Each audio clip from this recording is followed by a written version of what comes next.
you ready? I'm Vin. I'm Sori. And this is Typo Negative Life is Killing Me. For the big homie Jay, the big spirited. homie Jay. In the corner, you'll see him. Jay is actually in a band with your brother and your sister and the world famous villager named Sarcast and another individual who will be named shortly. That's the bassist. The bassist is always getting screwed around. Oh, really? Yeah.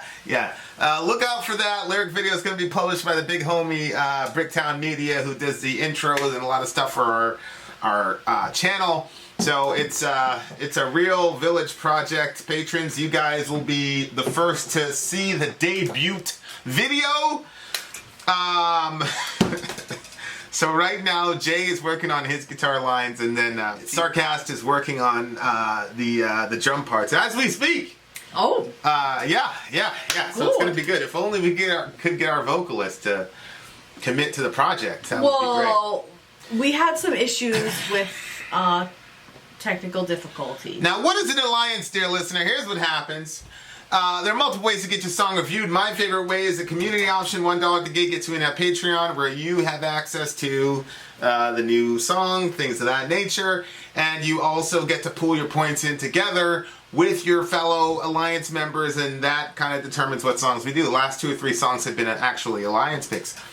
Well, if you don't want to work with a crew and you're a filthy capitalist like Sori and Jay and you want to go straight to the head of the line, $125 gets you straight to the head of the line, where you get to determine what song we do, and that's what happened with this particular song.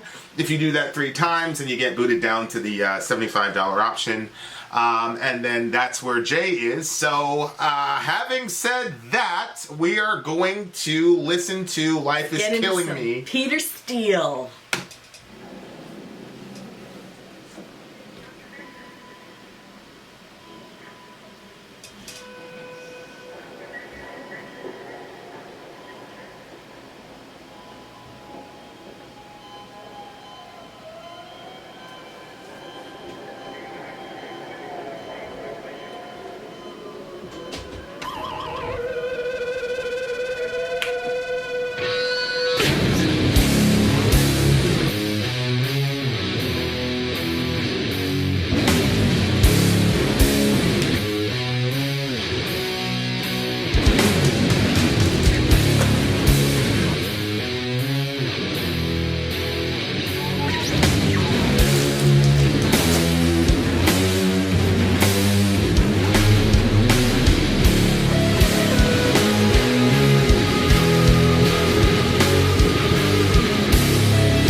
Like a Jew in ancient Spain, whom for Christ's name did pay with pain. Modern day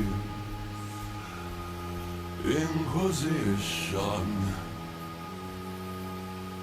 What is the link between these crafts? Doctors and thieves, they both wear masks overlaid.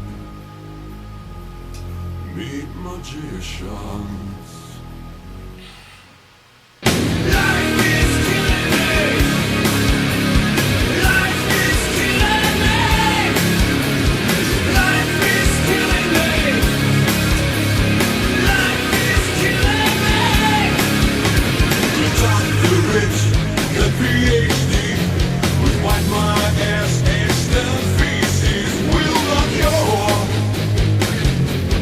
You're a creature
Yikes.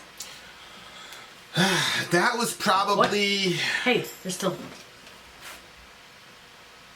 I don't know what they just said. Uh-huh. It's just them in the studio. I'll tell you what. The whole idea of life support and how long some people are kept on it. Yeah. Yeah. Well, it was a very shocking moment when he talked about the bill. Yep. Because that's something that people are, I don't know, naive to or whatever. But I was explaining our current seats and Laban to my son, who's now unfortunately has contracted Ben Shapiroism. And so I was explaining how insurance companies work together with hospitals in order to screw regular people and all that jazz. And he was blown away by it. It's awful. But even I didn't think about that line where he says, pull the plug, it's my damn life, keep me alive. To increase your bill, a Red Cross hell this hospital. Mm-hmm. That's a pretty sardonic way of looking at people's motivations, but at some level you have to say that he's got a point. Did you ever fix this? Is this going up or what? I told you I didn't realize I put it in there twice. I also wanted to surprise people and have it at the end again. So I fixed the middle one, and then I realized there's also an end one, and so I had already hit start process. So it has to process before I can do it again. Okay. So the first half is done. Wasn't it your niceness that got us in the problem in the first place? Yeah. Yes. When will you learn? When will I learn to be a jerk? Anyway, go ahead. So I was explaining that to him. Yeah, so probably the heaviest fireside we've ever done. Why is he sending you a picture of needles? I don't know. Was a fireside where we talked about assisted suicide. Yeah. And I am against. So here's what I am. So pulling somebody off the plug, in my mind, is not assisted suicide, because what I'm talking about, when you pull the plug, you're leaving them to nature.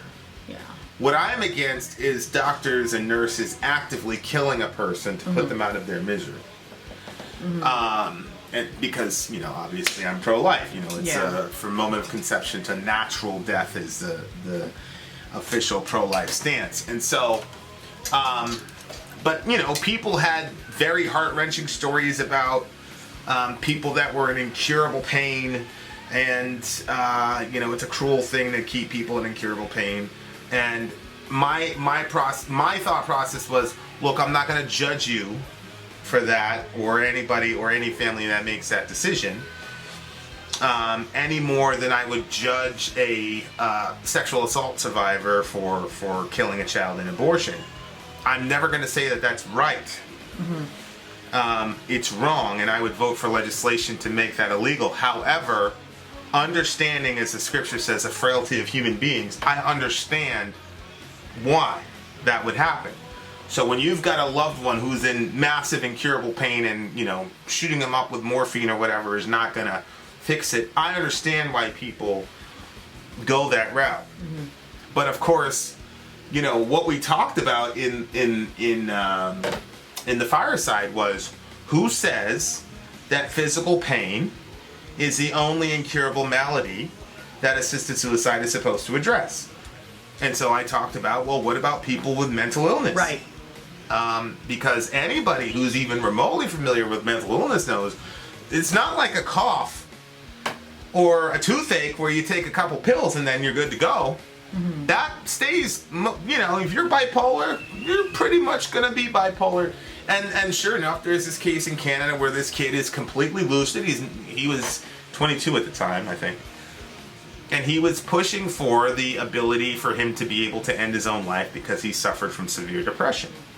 And then there was one particular study that I was talking about where they tried it in some Dutch country, and like 85% of the people that actually went through with it for mental illness now, not physical pain, but mental duress. 85% of them were old women, people that were by themselves, didn't have any family, and so it's so sad. So I was like, and everybody in the fireside was wrestling with this topic because a lot of people they only have it. It's just like the abortion question when it's like life of the mother or rape, and most people don't know that that's less than 1% of all abortions, particularly in America. But they're thinking about, oh my God, life of the mother, of course. So when you talk about assisted suicide, they're thinking about the specific case where the person is in incurable pain, and they're not thinking about, well, who gets it, who determines what that line is.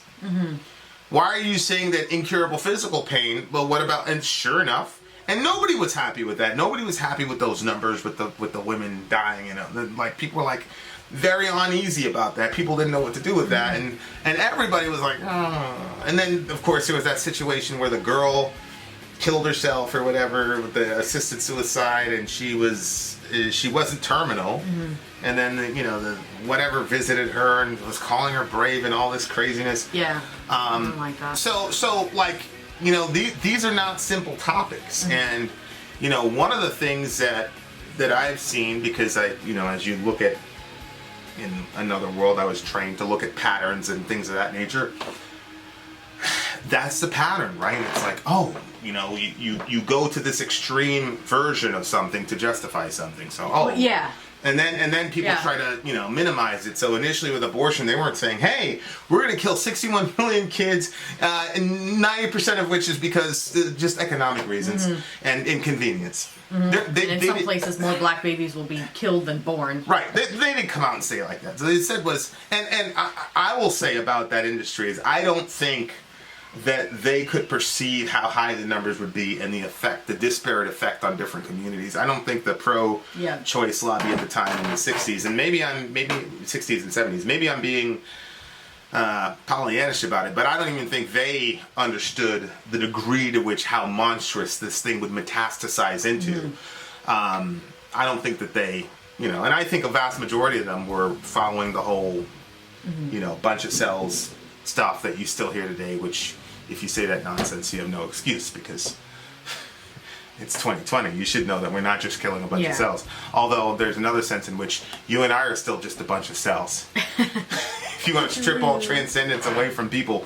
But so anyway, the whole, it was a very, very heavy and disturbing fireside because I think all of us were kind of in the same boat of saying the guy that has the incurable pain that can't be helped in any way, shape, or form. If somebody, and my mother was a nurse in Jamaica, and I basically kind of pussyfooted around the topic that my mom told me a story about how they all pretty much banded together, and the guy was not on life support, but it's Jamaica. It was a second world country, especially in the 70s when my mom was nursing down there, and they couldn't help this guy, and he ended up dead.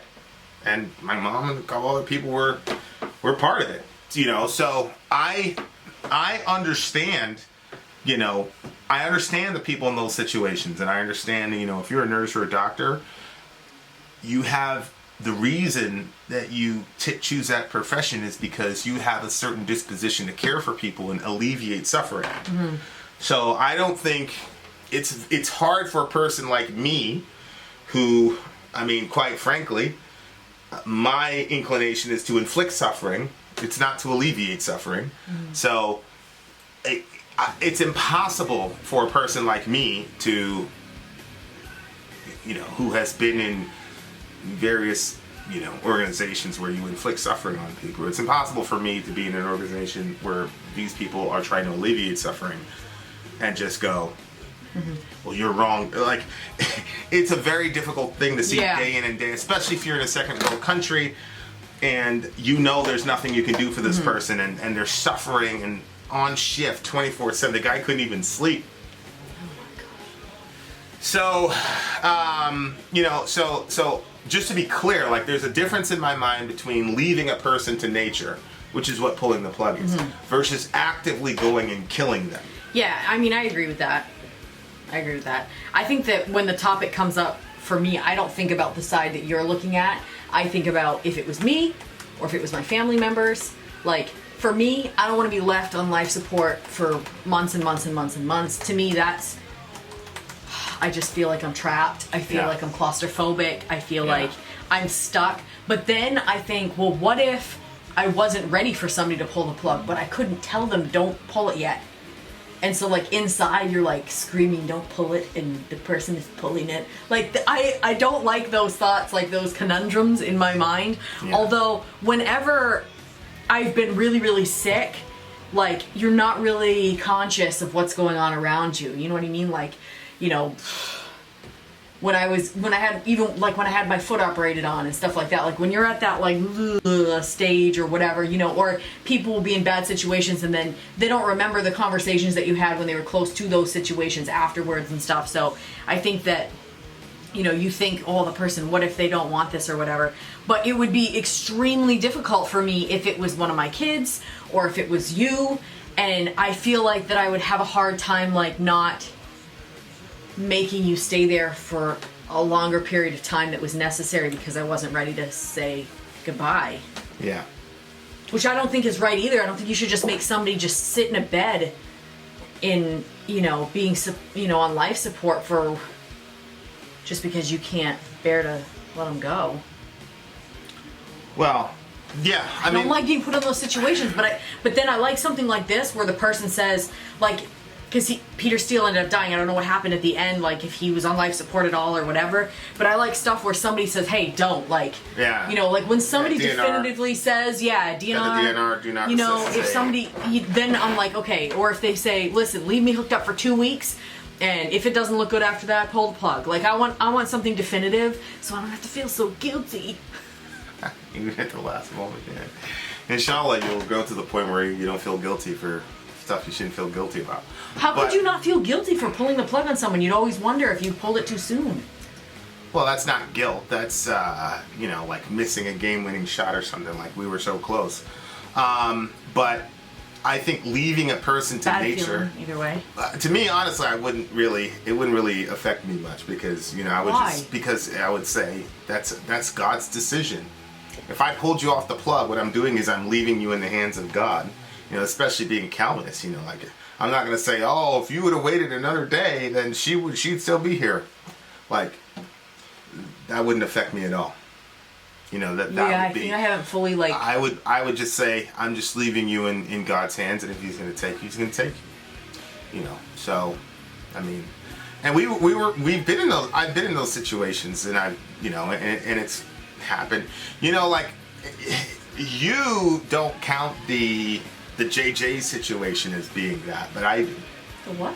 That girl that was, she was pretty much dead, and they were RIP-ing her, and the doctors were saying she was donezo and all this, and come visit her, and we sent a battalion of people to go pray over her, and then she made a miraculous recovery.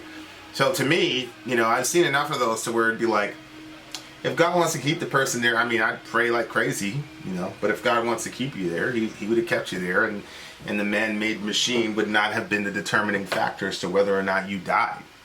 So I wouldn't have any guilt about it. You know, I'd be probably very mad at God for a while, but you know.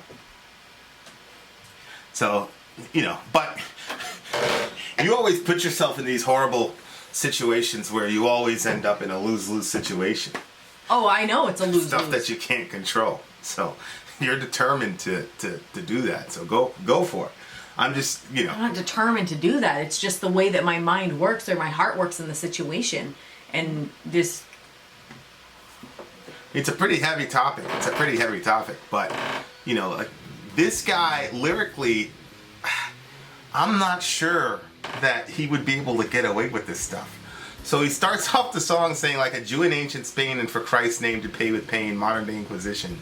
What is the link between these crafts? So, like, he is comparing the medical apparatus of today to the Inquisition that was torturing the Jews back in the ancient Spain during during Catholic Inquisitions.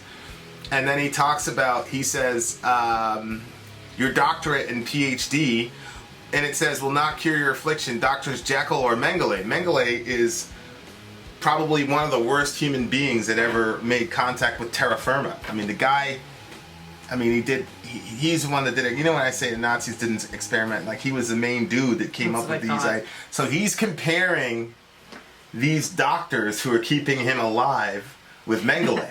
Well, Like, obviously a little extreme. it's A lot it's a extreme. literary device. It's Yeah. a hyperbolic connection to call attention. But I will say this: if these doctors are just doing this only so that they could jack up the price so that their yearly bonuses can get increased or whatever, then I don't see much. It's not the doctors doing that. What do you mean? The doctors work for a hospital. The hospital is the one that makes those decisions. I mean, it's Hospital not doesn't like make the decision. who the higher ups in the corporation or whatever you want to call it of the hospital is the one that make the decision. It's not like the doctor says, let's do this or that. He doesn't Well, the doctor dictate what's going to be. The doctor recommends things to the family. I mean, the family makes the decision. The next of kin makes the decision. Yeah. As to how long the person stays. Yeah, on but the I don't think that affects his pay.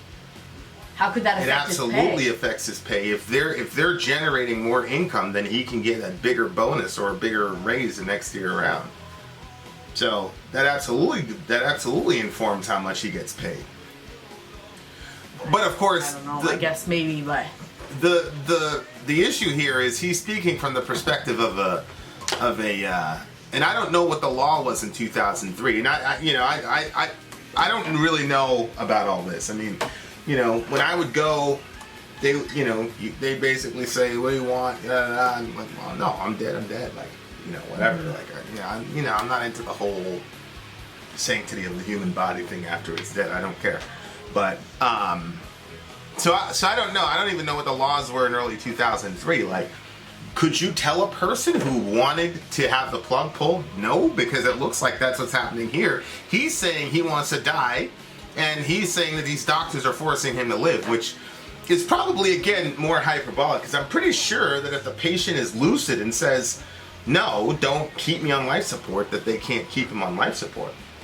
I think it depends. Unless he's talking to a person, he's speaking as a person who's not conscious. Because Like it could be that he's not conscious, or two, it could be that, I mean, if the doctors are that corrupt, who defines whether the person is lucid enough to make that decision? Yeah, but And then in it's which supposed case, to if go to he's next saying, of kin. Right. And then if the next of kin is saying, well, no, I mean, I think we should. Because he's saying, unplug it, let me die. Right. And if the next of kin can hear him saying that, then it's like, well, you're lucid enough to say that. I don't think we should pull the plug. So if he's, like, talking, and this is not a conversation inside of his head. Where you can't. Yeah, if you were like awake enough to be able to be like, unplug me, babe, let me die, then I'd be like, no, I don't think we're gonna. I mean, look at you, you've got a little fight in you. You're saying to. Well.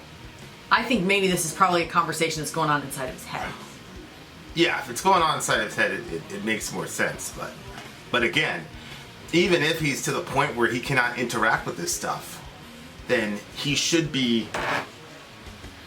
It should go to the next of kin to make that decision. I think we're getting too much into the details of whatever of the song. Like I think like the point is, this situation I support because it's leaving them to nature if you're an atheist, or leaving them to God if you're a theist. I'm a theist, so it's leaving them to God. I'm good with this. I'm not good with actively killing someone, whether it's a child in the womb or an old person. I'm not good with actively killing someone. That I'm always going to be against on principle. Yeah. Although in a scale, I can understand certain types of decisions. But here's my issue with this active killing stuff. Because, like I said, sure enough, they had, and if somebody really goes crazy on me in the comment section, I'll find the Dutch report. I mean, I made reference to it about 15 times in the fireside. We need to start like numbering our firesides or something. Well, I kind of started. Here's my issue though with this. The minute you open that door, then you're automatically going to cull out the weak of the society. Just like we've done with abortion, where you've got these, Iceland has pretty much eradicated Down syndrome, and the original argumentation for abortion had nothing to do with let's eugenically apply abortion and get rid of Down syndrome in our culture. But that's what happened because that's human nature and that's the human pattern. And then I think about, this Dutch report where it was 85% of the people that did it were old people who didn't have anybody to take care of them. I'm like, here we go again. Another way of culling the herd of the weak and people who can't, whatever. And, like, Johnny Erickson Tana is a great example. She was quadriplegic, and the first year of her life, she wanted to die. She did, yeah. And if these people were around, we would have lost. And if you're not in the Christian world, Johnny Erickson Tana has been a source of inspiration, hope for literally millions of depressed people all over the world. She's done so many good things. She's done works of art and things like that, paintbrush in her mouth and all this jazz. She has done amazing work. Mm-hmm. But she's been paraplegic since she was like 14, 15 years old. And when she was she wanted to die. And I wanted to die when I was around 18 years old. And people could say, well, man. But like, so my thing is, I know exactly who this is going. If we actually instituted like assisted suicide, it would just call out the weak of our givens. It would be the old people who are completely abandoned by society and are just an economic, burden. It would the disabled and people with mental illness. We would be so we call the herd on the back end, and then we'd have abortion on the front end. Call the herd over here. We'd have a nice, wonderful, Aryan paradise of whatever. And of course, I know those people are gonna be rah, but it's true. Mm-hmm. It's true. Like, people don't think through the ramifications of the ideas. And I know people are going to say slippery slope. It's not a slippery slope if we already have evidence that it's already begun to happen. So we have evidence that abortion has been applied eugenically all over the world, particularly in Europe. We have evidence of that. We also have evidence that when you open up the door to actively killing people, that the most vulnerable people, the disabled, the mentally ill, and the elderly, who no longer have family to take care of them, those are the first people in line. Mm-hmm. So then what you have left is, the fittest and the strongest, and a sort of, voluntary social Darwinism to some degree. So anyway, I think the implications are scary. But as far as the specific situation here, I think, I'm with it, because you're just leaving them to God or leaving them to nature. Very, very, very thought-provoking song. Sonically, is very. I actually like what he does with his voice. Like, he never really changed. He's got that 80s style in 2003. That 80s style with his voice. So shout out to the big homie for that. I've got to take Zoe for one of our drives now. So what do you give this? I too like the sound of his voice. However, I prefer his relationship songs. So this is like an 8.1. Yeah, I'm sure you were disappointed. Jay, I don't know what you were thinking. I said, what? No, he's not gonna suck anyone's blood, or... Having said that, I'm gonna give it a 9.4. 9.4. 9.4, 8.1. Vin out. Sorry out.